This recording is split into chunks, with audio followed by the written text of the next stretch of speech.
I've knocked on about 15% of the community's doors.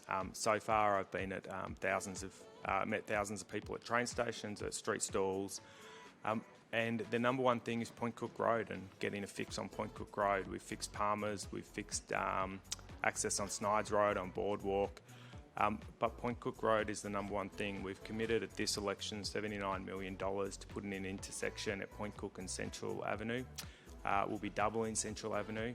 I'm committed to getting those done, and I'm committed to taking the next steps on Point Cook Road as well. Should Labor be elected? Should I be elected? Thank you. Thank you, Matthew. Question for how an independent voice for Point Cook can change the flow of state politics. Complex question, Sahana. Look, an independent voice for Point Cook can just be that. And look, the official title is Member for Point Cook, and I pledge to be a member for Point Cook. So, you know, I talk a lot, I'll keep talking. Whether I win or lose, I'll still be advocating for the area. There's a strong possibility that there may be a minority government this time around. If there's enough seats lost, Labor could be forced into a minority government, which means they will be forced to negotiate with the crossbench to get legislation through and to stay in government. So that gives us huge power then. If independents hold the balance of power, it's huge. But look, even if we don't hold the balance of power, we still are a voice. And as can be seen in the federal politics, the independents federally don't hold the balance of power, but they get a lot of publicity. We hear about them all the time.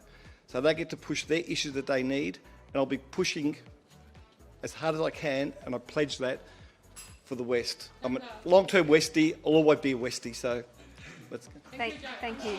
And one more question. Yeah, my third question is to Liz. I applaud you for the list of objectives that you laid out in your speech. And as a public servant myself, I agree with the challenges of underpay in recruiting the number of and quality of government workers. My question to you relates to the opportunity cost for this change. If we chose to pay adequate wages for nurses, teachers and others, where's the money being diverted from? What will we not do or not get in return? It is 100% a priority for Socialists to lift the wages of workers, essential workers, nurses, teachers in particular, but all public sector workers. And yes, we think that partly one thing that could be done is more taxes on the wealthy.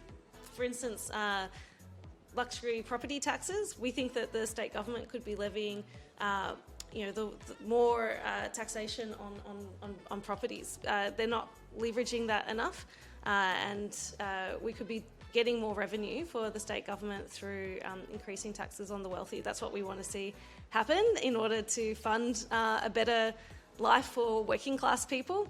We have growing inequality, rich getting richer, poor getting poorer. So, it's about whose lives we prioritise, and I think the vast majority of people would agree with me that, we need to try and make our society more equal, and that means redistributing some of the wealth. Time's up. Thank you so much.